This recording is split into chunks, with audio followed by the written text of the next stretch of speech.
Good morning class 8। बेटा आज हम लोग ऐसे टू का फर्स्ट चैप्टर जो हम लोग के सिलेबस का है वो 14 चैप्टर है, chemical effect of electric current. Electric current क्या होता है? Flow of charge. जो चार्जेस का फ्लो होता है वो क्या होता है? इलेक्ट्रिक करंट होता है। किसी भी मटेरियल में अगर चार्ज फ्लो हो रहा है, उसमें करंट फ्लो हो रहा है तो वो क्या है? इलेक्ट्रिक करंट है। उसके बाद यू माइट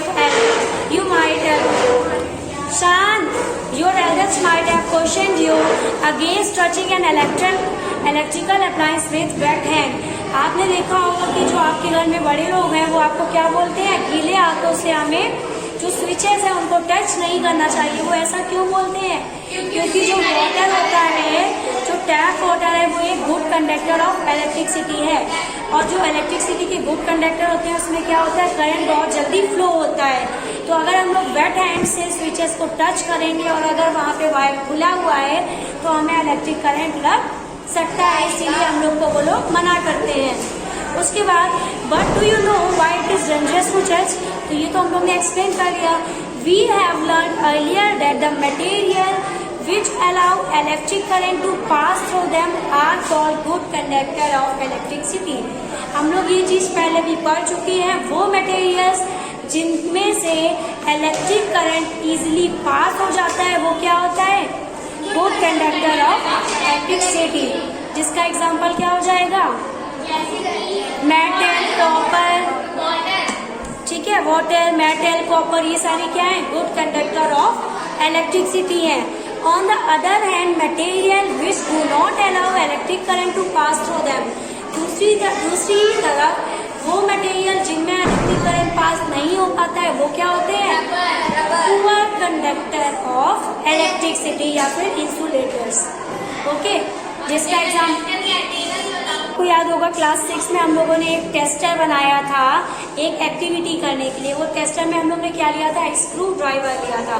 तो उसका आगे का पार्ट जो मेटल का होता है, अगर दोनों वायर के एंड अगर हम लोग मेटल से ज्वाइन कर रहे थे तो इलेक्ट्रिसिटी फ्लो हो रही थी और बल्ब ग्लो कर रहा था। लेकिन अगर उसी जगह हम लोग वुड से अगर हम लोग कनेक्ट कर रहे थे वायर्स तो इलेक्ट्रिसिटी क्या हो रहा था? जो करंट था वो फ्लो नहीं हो पा रहा था और बल्ब ग्लो नहीं कर रहा था। क्योंकि जो हमारा वुड है वो क्या है? बैड कंडक्टर ऑफ इलेक्ट्रिसिटी है और जो मेटल्स है वो क्या है? Good conductor of electricity. तो डू लिक्विड कंडक्ट इलेक्ट्रिसिटी? अभी हम लोग ने प्लास्टिक, बोर्ड, ये सब तो पढ़ लिया। तो क्या लिक्विड में भी इलेक्ट्रिसिटी कंडक्ट होती है, इलेक्ट्रिसिटी फ्लो होती है? अब हम लोग ये पढ़ेंगे। Okay, to test whether a liquid allow electric current to pass through it और not we can use same tester. उसी टेस्टर का हम लोग यूज करेंगे जो टेस्टर हम लोग ने एक्टिविटी के लिए क्लास 6 में यूज किया था। ठीक है, however replace the cell by a new battery. बस हम लोग क्या करेंगे? सेल को रिप्लेस कर देंगे क्योंकि सेल क्या हो सकता है? डेड भी हो सकता है।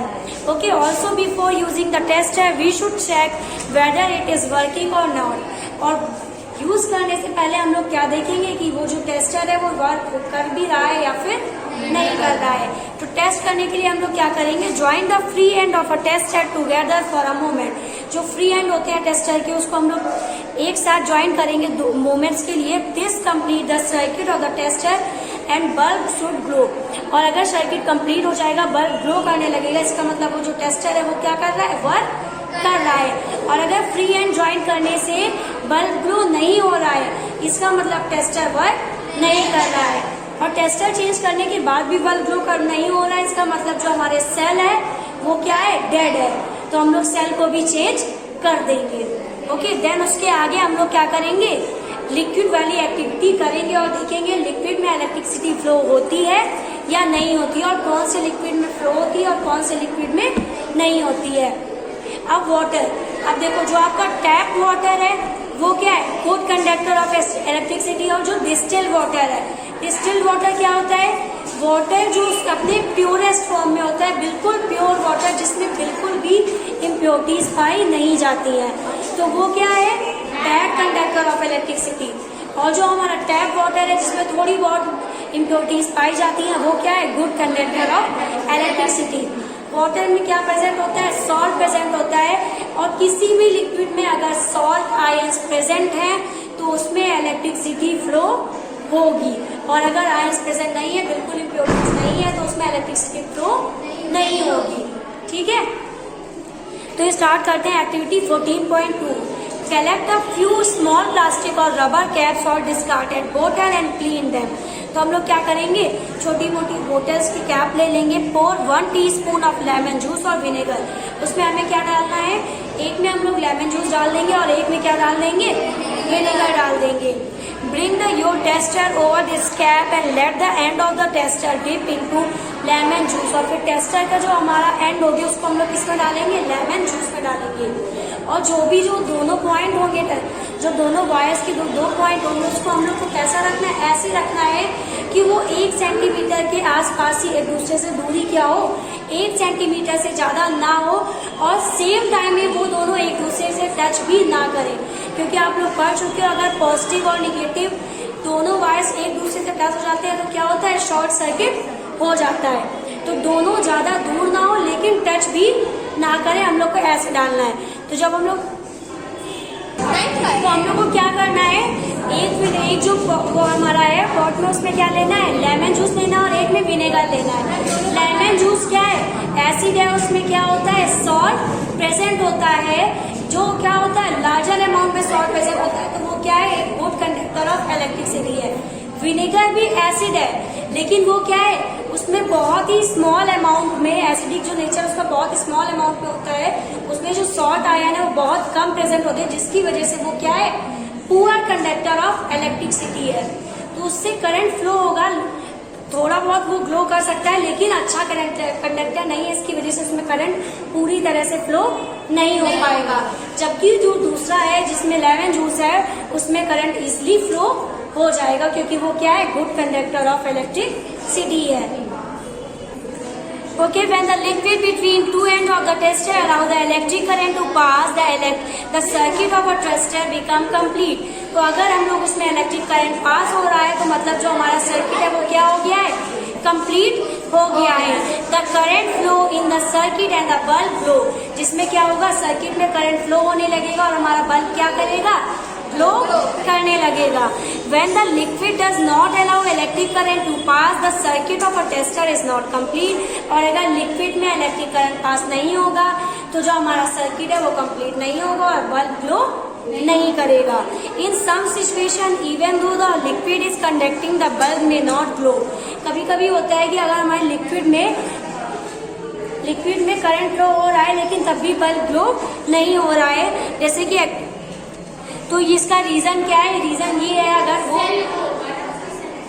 अगर वो जो हमारा लिक्विड है वो बहुत ही स्मॉल अमाउंट में करंट फ्लो करेगा, उसमें बहुत थोड़ा, जैसे विनेगर में क्या होगा, बहुत कम करंट, बहुत ही कम, उसका एसिडिक नेचर तो है लेकिन क्या है, बहुत कम है, जिसकी वजह से वो पुअर कंडक्टर है। तो करंट थोड़ा बहुत फ्लो होगा लेकिन इतना नहीं हो पाएगा कि बल्ब फ्लो कर जाएगा। तो इसका रीजन यही है कि जो विनेगर है वो क्या है, पुअर कंडक्टर है, जिसकी वजह से बल्ब फ्लो नहीं करेगा। ओके, ये रीजन लिख सकते हैं कि उसमें स्मॉल अमाउंट में सॉल्ट है या वाटर, आयंस है बेटा, आयंस। फिर do you remember why the bulb glow when the electric current pass through it? Due to heating effect of current the filament of the bulb get. अभी आपको याद होगा क्लास 7 में हम लोगों ने इलेक्ट्रिक करंट के 2 इफेक्ट पढ़े थे, एक था heating effect of electric current, दूसरा था मैग्नेटिक इफेक्ट। मैग्नेटिक इफेक्ट में हम लोग ने इलेक्ट्रिक बेल वगैरह पढ़े थे और हीटिंग इफेक्ट में वो हम लोग ने कॉइल ऑफ वायर वगैरह पढ़े थे, याद है? तो वही हीटिंग इफेक्ट ऑफ करंट, इसमें क्या हो रहा है, हीटिंग इफेक्ट ऑफ करंट की वजह से जो फिलामेंट होता है, फिलामेंट क्या होता है, जो बल्ब के अंदर का थिन वायर होता है वो क्या होता है, फिलामेंट ऑफ द बल्ब। तो heating effect of electric current की वजह से फिलामेंट में क्या हो रहा है, करंट जा रहा है और बल्ब ग्लो कर रहा है। ठीक है, फिर however if the current through our circuit is too weak, the filament does not get heated. अगर हमारा इलेक्ट्रिक करंट बहुत ज्यादा वीक है तो हीटिंग इफेक्ट क्या होगा, बहुत वीक होगा, जिसकी वजह से हमारा बल्ब ग्लो नहीं करेगा। Okay, and why is the current in a circuit weak? Well, though a material may conduct electricity, it may not conduct it as easily as a metal. तो हो सकता है लिक्विड जो हमारे हैं वो इलेक्ट्रिसिटी कंडक्ट कर रहे हैं लेकिन उतना इजीली नहीं कर पा रहे जितना इजीली मेटल करते हैं। समझ आया? लिक्विड भी करते हैं लेकिन उतना इजीली नहीं करते जितना मेटल्स करते हैं। ओके, इसीलिए हम लोग हर जगह क्या यूज करते हैं, करते हैं, मेटल का यूज करते हैं। ठीक है, तो इतना भी हम लोगों ने पढ़ लिया है। इसके आगे हम लोग नेक्स्ट क्लास में कंटिन्यू करेंगे। ओके।